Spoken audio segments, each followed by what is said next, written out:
ഈ മലപ്പുറത്തല്ലേ നമ്മൾ ഇരിക്കുന്നത്? നിങ്ങളോട് ഞാൻ പറഞ്ഞു തരണമോ എന്താണ് ഈ നാട്ടിൽ നടക്കുന്നതെന്ന്?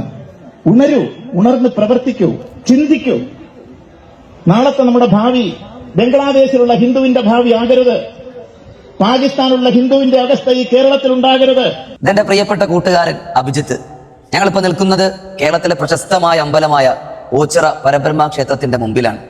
ഞാൻ മുസ്ലിം പണ്ഡിത വേഷത്തിൽ തന്നെയാണ് ഇവിടെ വന്നിട്ടുള്ളത്.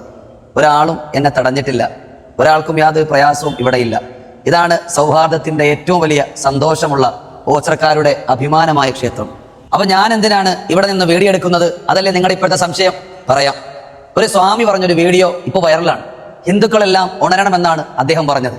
അത് കേട്ടത് മുതൽ പാവപ്പെട്ട നമ്മുടെ ഹിന്ദുവായ അഭിജിത്ത് ഞെട്ടി ഉണരുകയാണ്. അഭിജിത്തെ, താങ്കൾക്ക് എന്താ പറയാനുള്ളത്? അങ്ങനെ ഉസ്താദേ, എനിക്ക് ഉറക്കമില്ലാത്ത രാത്രിയാണ്, ഞാൻ ഞെട്ടി ഉണർന്നുകൊണ്ടിരിക്കുകയാണ്.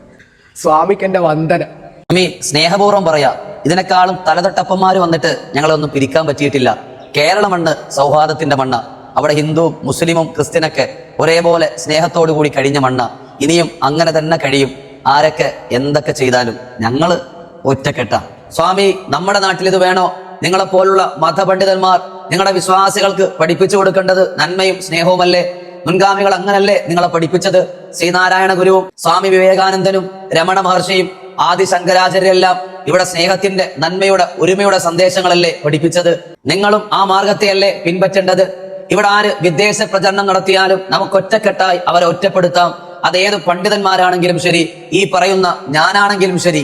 സ്വാമി, നിങ്ങളിപ്പോ പ്രസംഗിക്കുന്നതും മലപ്പുറത്ത് തിരുനാവായിലല്ലേ 10,000 ഒരുമിച്ച് കൂടിയ കുംഭമേള. മുസ്ലിം ഭൂരിപക്ഷമായ സ്ഥലമായിട്ട് പോലും ഏതെങ്കിലും അവിടെ വന്ന അതിഥികൾക്ക് ഒരു പ്രയാസം ഉണ്ടായോ? മലപ്പുറത്തുകാർ അതിഥികളെ സൽക്കരിക്കാൻ പഠിച്ചവരാ, ആട്ടി ഓടിക്കാൻ പഠിച്ചവരല്ല. ഞാൻ പറയുന്നത് ശരിയല്ലെങ്കിൽ, സത്യമല്ലെങ്കിൽ മലപ്പുറത്തുകാരായ ഹൈന്ദവരോട് നിങ്ങൾ ചോദിക്ക്. മലപ്പുറത്തുകാരായ ഹൈന്ദവ സുഹൃത്തുക്കളെ, നിങ്ങൾ ആ നാട്ടിൽ താമസിക്കുന്നതിൽ ഹാപ്പിയല്ലേ? കമന്റുകൾ നിറയട്ടെ, ഇങ്ങനെയുള്ളവരുടെ കണ്ണുകൾ തുറക്കട്ടെ, സത്യം ലോകം അറിയട്ടെ. അപ്പൊ നിങ്ങളിപ്പോ അടുത്ത കമന്റ് ഇടും, എന്നാ അഭിജിത്തിനെ ഒന്ന് പള്ളിയുടെ മുറ്റത്ത് കയറ്റാൻ പറ്റുമോ? ദേ, ഓച്ചിറക്കാരുടെ സ്വന്തം ജുമാ മസ്ജിദിന്റെ മുമ്പിലാണ് ഞങ്ങൾ രണ്ടുപേരും ഇപ്പോൾ ഉള്ളത്. രണ്ടിടത്തുള്ളതും നിങ്ങൾ കണ്ടല്ലോ.